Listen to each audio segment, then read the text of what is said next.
Every story has a life, and every life has a story. Today on the Love Your Story podcast, I bring to you Mark Asquith from England, successful entrepreneur also known as the hot dog kid. Why do I bring this up, the incident with the hot dog? Well, because it's a catalytic story in Mark's life that made such an impact that over 20 years later, it still helps him define what he wants, who he is, and who he isn't. Stay tuned for the interview with Mark and find out how a sausage can shape your personal brand. Stories are our lives in language.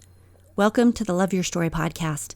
I'm Lori Lee, and I'm excited for our future together of telling stories, evaluating our own stories, and lifting ourselves and others to greater places because of our control over our stories.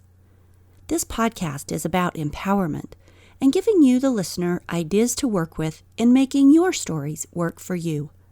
Story power serves you best when you know how to use it.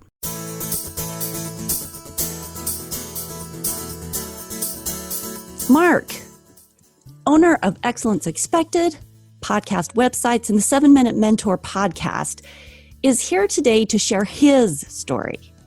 I don't want to give too much away, so I'll let him tell it. From formative grade school experiences to successful businessman and international speaker, I've asked Mark to share his story with my audience because it's a prime example of the impact story can have in defining who we become and how we go about creating our lives. So, Mark, welcome to the Love Your Story podcast. So, hello. Yes, thank you for having me. It's a pleasure.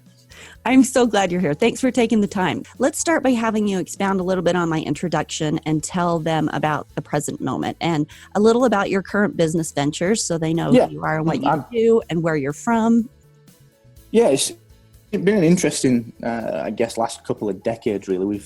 I've done a heck of a lot of different things, but right now I'm running, as you mentioned in the intro, running my own little personal brand, which is Excellence Expected, which is more of an experiment than anything else. It's a way of experimenting with tools and tactics, and then very often what happens is I'll try things in the business Excellence Expected, which then move over into my main business, which I run with Kieran and John and Kate at Fire, which is podcast websites.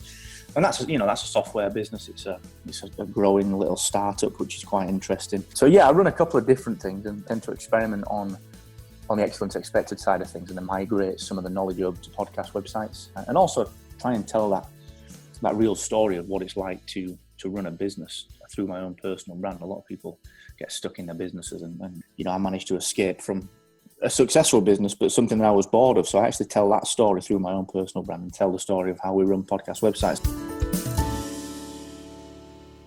So the 7-Minute Mentor podcast, tell us a little bit about that. Yeah, so I used to run an interview show, actually, not too dissimilar to this. And I did 150 episodes, and honestly, I just got a bit bored of it. There are people like yourself that are just much better at interviewing than I am.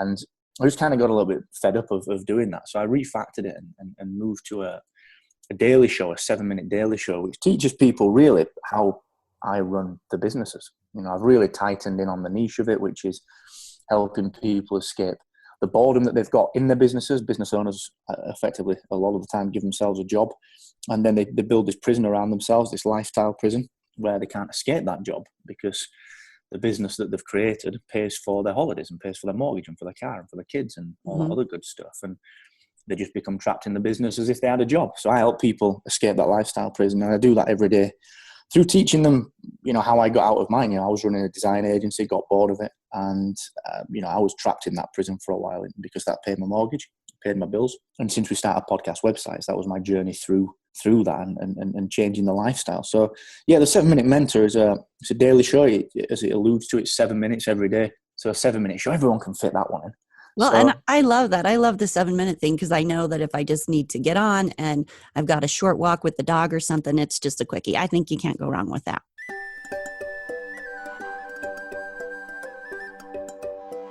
Okay, Mark, let's take it back to your origin story. So they know you're from England. They know you've got a number of successful businesses running. Let's go back to the origin story.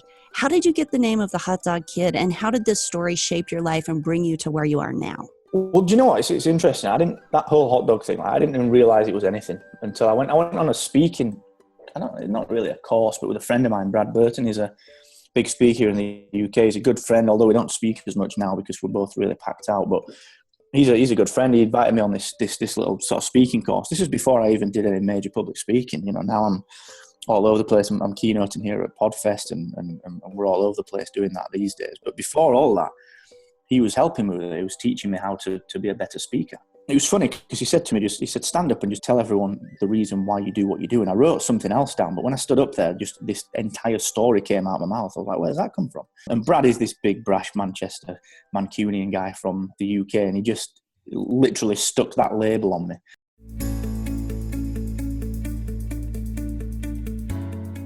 So the story goes, Izzy and I come from this little village in Barnsley, or near Barnsley, called Darfield. It's a bit of a dive, and it's a really poor kind of area, and Izzy and I were brought up without that much money. Everything was a considered purchase. We always had to consider what we were buying. Our parents had to do that. We never really had much spare cash.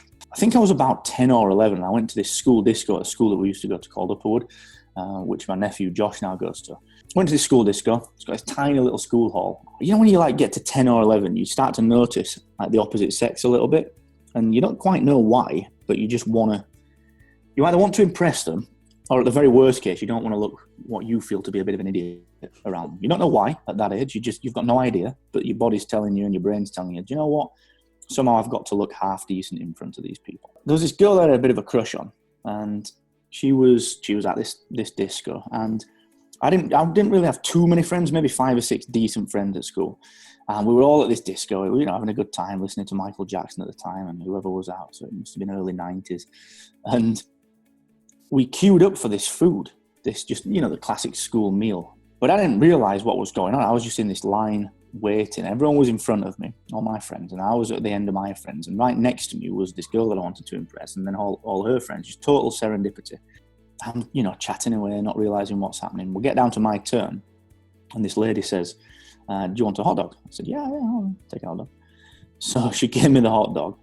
Then she asked me for 50p. But I didn't have 50p. Izzy and I brought it with not that much cash. Literally, she asked me for the hot dog back in front of everyone, including the girl I wanted to impress. So I literally had to give this thing back, which was just humiliating. It was shameful, that you just wanted the entire world. At 10-year-old, this was like the most soul-destroying thing ever to happen. Right. It was awful. So I had to give it back, and I just ended up shirking off and not talking to anyone all night. I remember the school secretary, Mrs. Beaumont, she actually stole me a cup of orange juice and gave it to me because she knew that I didn't have anything. And she sat with me while I was just upset. It was, it was a really defining moment, but I didn't know why at the time. All I knew was that I felt so bad, it felt ridiculously bad. And subconsciously, that directed all my decisions since then, because I thought it was a money thing. I always said that I'd never feel like that again, and money wouldn't be the thing that would dictate things, that wouldn't mean I could or I couldn't do things. Like the money side of things would never be a problem. And that was a funny thing, because I thought it was the money that was the issue. So when I left my job, when I was 23, I'd worked for 4 years in corporate. When I left that job, I blagged my way from like a 16 grand a year salary. At 23, ended up doing freelance contracts and earning 130, 140k, sometimes up to 200k a year at 23, 24 years old. That's a big jump from 16. It's a little bit of a jump. But the money didn't really matter. And that's what was really interesting, because I thought that hot dog story catalyzed this notion of money being a thing. And actually, I was earning, between 120 and 200k, depending on the contract per year. Did it for 2 years. And I quit doing that at 25 to set my own business up, to go back to not having any money, to go back to not having anything and working my ass off. And the reason was, the hot dog story didn't catalyze a relationship with money. It catalyzed a relationship with control. Insofar as that woman that took the hot dog off me, she had control over me. Money was just the middleman. Money was just a symptom. The actual disease was control.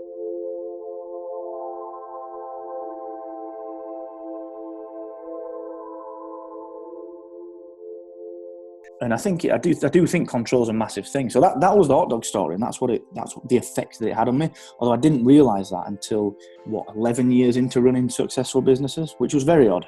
which Isn't that interesting? Well, and it's great and powerful that you did come to eventually realize that. One of the things that I do in my in-person workshop, it's called the Story Launchpad Workshop, is working with business people to help them find their stories, to help them find their hot dog stories, which not only helps them understand why and where they're coming from and where they're going, but also helps them to communicate that to their audience or their customer, because that makes them real and relatable to the people that they're wanting to interact with. And I think your hot dog story really does that, because it says, it shares with them, this is the kind of person you are, and this is what you're going to work for. And not only are you invested in what you're doing and making it successful, but it's not just, oh, hey, I think I'll be a businessman. It is actually really deep seated, and you're coming from a place of where this has to work for you because there's deep reason behind the creation of it. And that actually makes you more trustworthy as a business partner and businessman, because I know as a client and customer of yours, once I understand this story, that you're going to be set on making this work for you and not letting me down, because you want to have the control that owning your own business creates for you.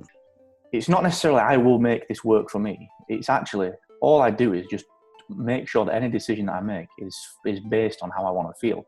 Like I don't want anyone to be controlling any aspect of my life. I'm very happy to work with people and let people in, but they can't control it like a job controls you. Like, why would you waste 8 hours a day with people that you're thrown together with? There's a quote on the UK office, the very, very last scene in the UK office, which I'm not going to try and paraphrase, but I think it sums it up perfectly. Get a link in the show notes, because it really is really good. And it's just the notion that you just thrust together with random people. If you choose to keep a job, which is fine if that's what you want to do, but you have no control over the people that you thrust together with. I think if you look at the businesses that I've ever created, like podcast websites, actually, our goal is to do the same thing for podcasters as what I do for myself and what Kieran does for himself, which is not make podcasters feel like they don't have the control. Like everyone, when they start the podcast, feels so stymied and struggles so much with, how do I build all this technology? Like, that is technology having the control of you and stopping you sharing what you want to share. So Kieran and I and John, Kate and Izzy and Ramona, we take that away. So we actually help people kind of fulfill what we want to fulfill, which is having some control back. Why should you be dictated to just because you don't have the same knowledge of technology as someone else? Like, that's a very unfair world. Well, see how your story defines that. Not only does it define the business that you create for yourself, but it also defines the businesses that you're helping other people create. And all of that comes from your original story. That's the beauty of it from my perspective, is the recognition of the power of story and the recognition of story on its own. Yeah, I totally agree with that. The second that I decided to quit my job, this is no word of a lie, I walked in, I got a new job in Sheffield. So I'll rewind it. I used to work in corporate in Leeds, which is a town or a city in Yorkshire. And I was working for like 15k. I got the offer of the job at 16k in Sheffield. And I was excited about it. I quit my job up in Leeds, started this new job in Sheffield, thinking, it's going to be awesome. I'm going to get to do some awesome different stuff. And I got there on day one and they got me doing the same crap that I was doing at my old job. And I was like, wait a sec. I'm selling my time here at 16 grand a year and doing stuff that bores me and doesn't fulfill me. My grandma always said, she said it to me on Saturday, you always get bored, you get bored really easily. You like to be thinking and doing things. And I made the decision without even making a decision. I walked in, sat down, saw how great it was, got back up again, walked to Graham, who was the manager, and said, Graham, that's it, I'm done, I'm never coming back. And I didn't even make the decision, honestly. And I rang my mum. I remember it vividly, walking down to Sheffield train station with my mum. She thought I was crazy. And then I rang my dad and he was like, nice work. What are you doing tomorrow? I could do with a hand carrying some bricks. So I was like, all right.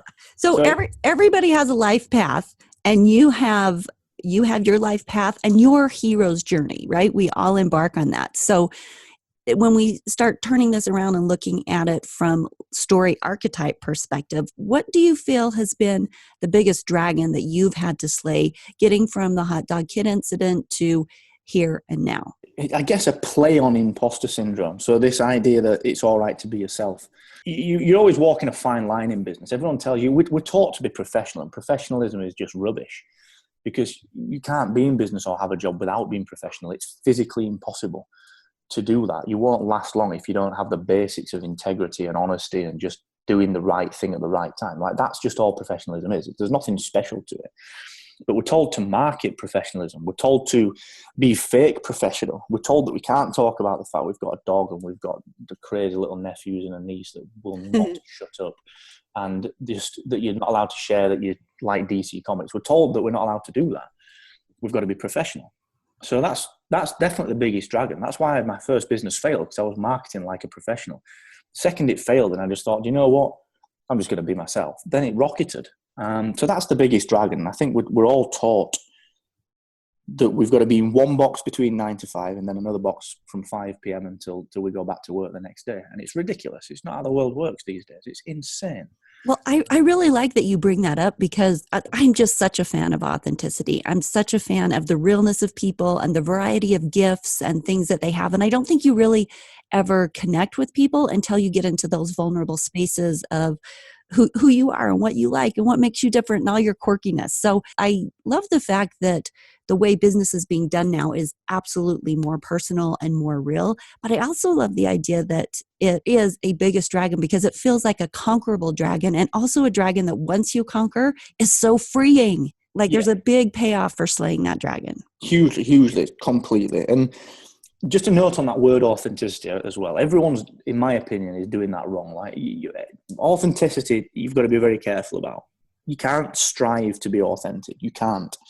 Because everyone's trying to do that, and everyone's doing, but what everyone's doing is like, authenticity has become the new professionalism. It's 90% not accurate. You know, people are being their authentic selves by writing things that are a bit controversial or contrarian on Facebook. Like, that's not being authentic. That's just being, you're just doing it for the sake of it. So many people are trying to be authentic but don't know what it means.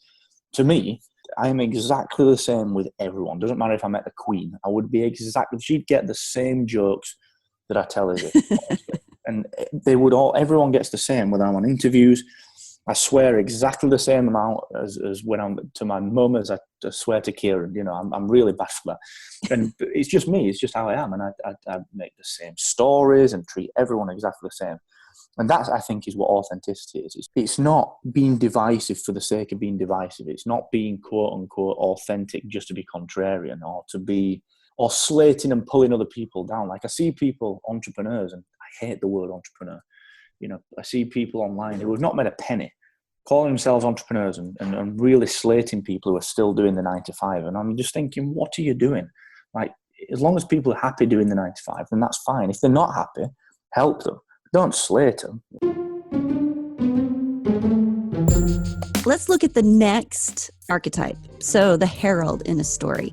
That's someone who brings you the call to action. So like in The Hobbit, you have Gandalf, who brings the call to action to Bilbo, and it starts him off on a great adventure. So who or what have been the heralds in your story?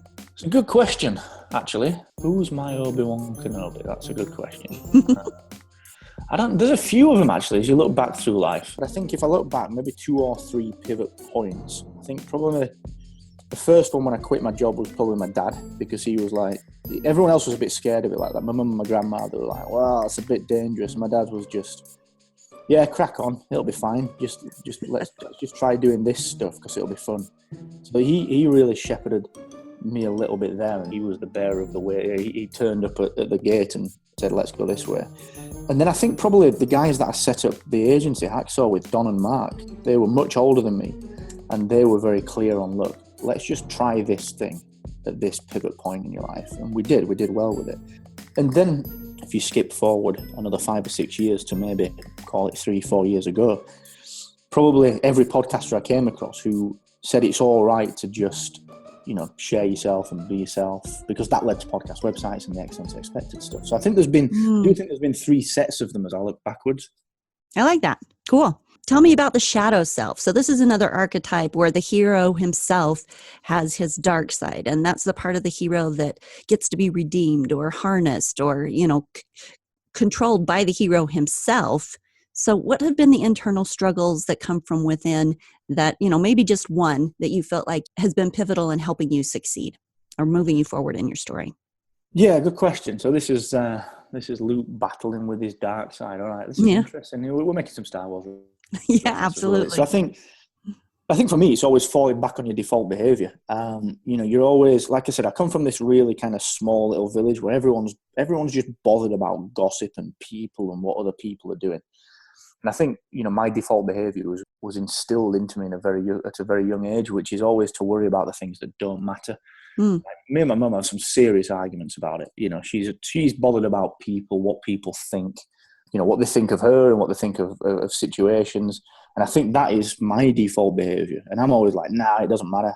You just do what you want to make you happy. And as long as you're not being too much of a tool with people, you should be fine. And I think that's the big thing is not falling back on whatever the default behavior is that you've got that you know is not productive. That's certainly my biggest issue, I think.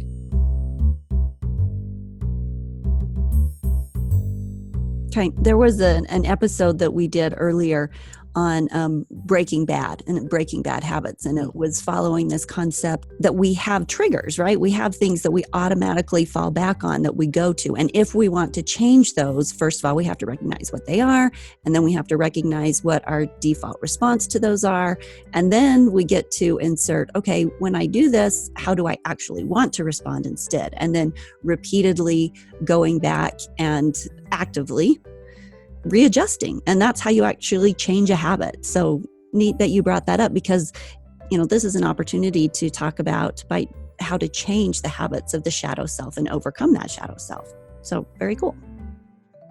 Yeah, it's certainly a very interesting one. Understanding what your behaviours are and being really mindful of them. And you've got to be continually fighting that as well, because you will have some bad days. If you go through any kind of any emotional work or anything that's particularly bad in business, you're going to fall back on those behaviours, which you've got to be super careful of.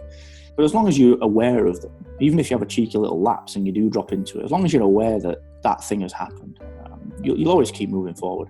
Yeah. Well, the book that we got that from is Michael Bengay Stainer's book on listen more, say less, listen more. It's about coaching. And that was kind of the basis for that. How do you change those habits? But that's exactly what he was saying is you just plan ahead of time. You can't start out on a behavior changing journey and get upset the first time that you fall back and do the poor behavior again. You're just simply going to. So you go into that knowing that there are going to be days and there are going to be times that you're going to fall back and, not keep the diet and, eat the piece of cheesecake or whatever it is. And you don't beat yourself up and you don't give up the quest. You make an acknowledgement for that at the beginning that, okay, that's going to happen. And when that does happen, this is what I'm going to do. And you have a plan and you move forward and you keep working past that shadow self. And it matters to you because you're trying to overcome that shadow self on your hero's journey, which is, really the quest of the hero's journey. It's always more about ourselves than getting to a particular place. We have to overcome ourselves more than we have to overcome anything else, Yeah, definitely. And one of the biggest things that's helped with that is just keeping a good, solid journal or diary. I think that keeps you on track. If you physically got to write down these things during the day, you become more aware of them as you're actually doing them. So I do recommend that to anyone that's in fact, I just recommend that to anyone. I think everyone would benefit from doing that. It's a great idea. Okay, so one last archetype here, the threshold guardian. These are the things, the people, the voices, whatever it is that pop up to test how badly you want what's on the other side of that obstacle. So the troll that's, monitoring the bridge that the billy goats can't get across to get to the other side to get the sunshine and the deep grass and enjoy that. So can you share with us one of your threshold guardians and how you got around it?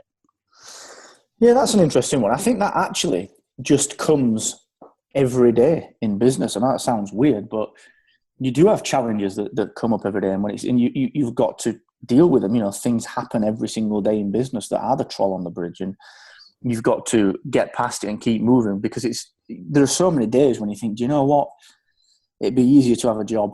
Like, I wish I could just turn this brain off, or I wish I could go home and not have to think, or I wish I didn't have to check my emails.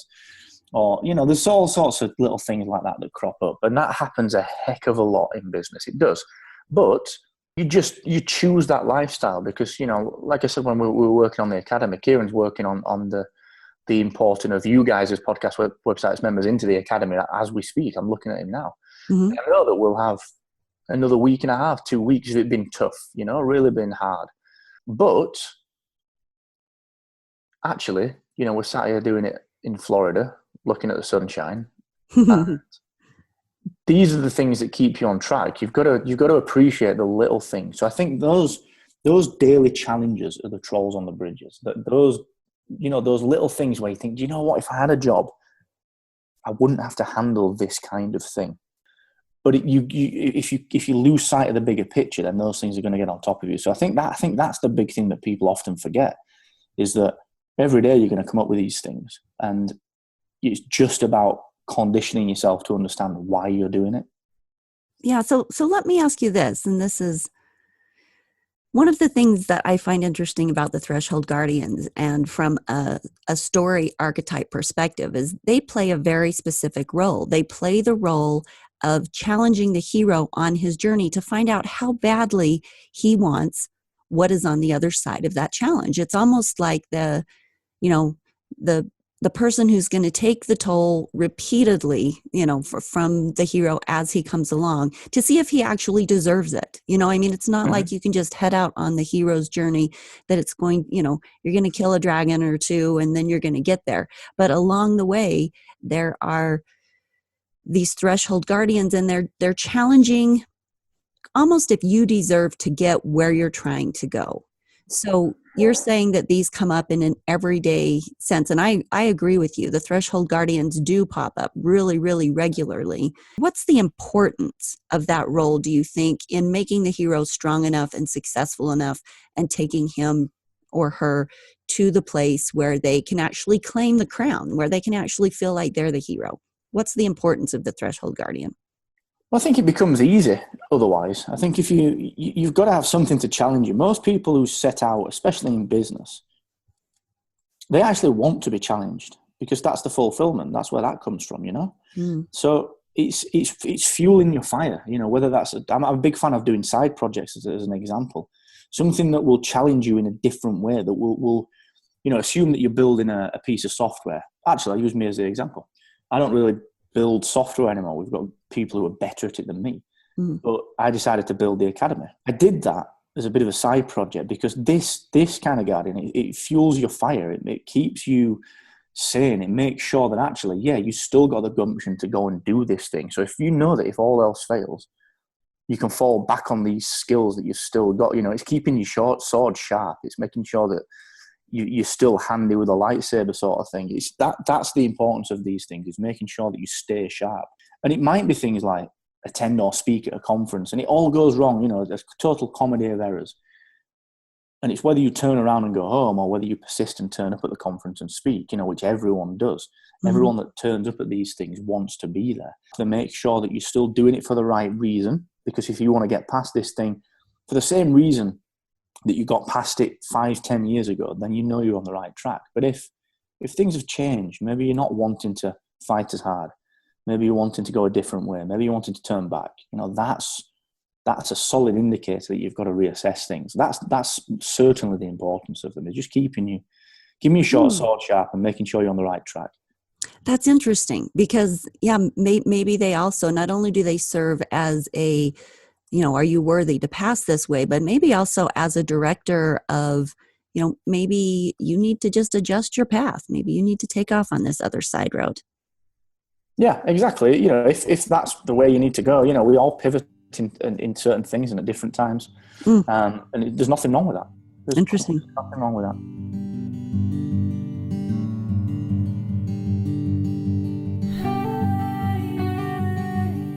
Okay, so in closing, is there any advice for the listeners on how to create your best life story, or a purposeful tip that you want to share, or a quip we should remember? Something you want to leave us with?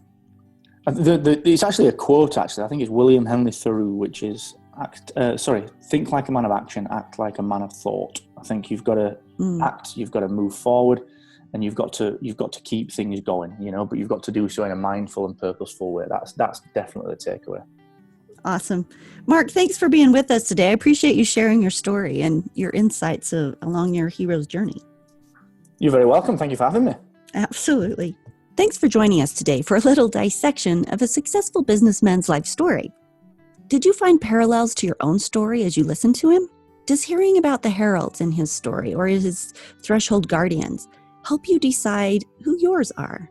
I believe that understanding our own lives through the eyes of the hero's journey and the story archetypes helps give us a perspective shift that makes living and creating your story a little more fun and a little less serious. And in so doing, it opens doors for us to create life stories with a little more flair and bravado and fun. Have a great week this week, and your challenge is to consider your own formative life stories and see where they have taken you. Maybe some of them need to be reframed to help you get to a story you'd rather create, or maybe you can just better understand your own crazy, messy, beautiful story and how those past stories have helped you create your forward-moving story. A couple reminders: www.loveyourstorypodcast.com. It has a copy of my free audiobook, The Key to Your Super Self: How Your Stories Unlock Your Superpower. You can also sign up for the 21-day challenge. Sign up and open the doors to 3 weeks of fun life hacks that will help you create more connection, more possibility, and more love in your life. It's guaranteed. Everyone who is involved is having a great time with a whole range of crazy, interesting experiences. So join us on the inside. You can find lots of information on it on the website. There's a whole page, so click on. There's a video that explains it. If you have any questions, feel free to reach out to me, and we will see you next week. Have a great time out there creating your best life story.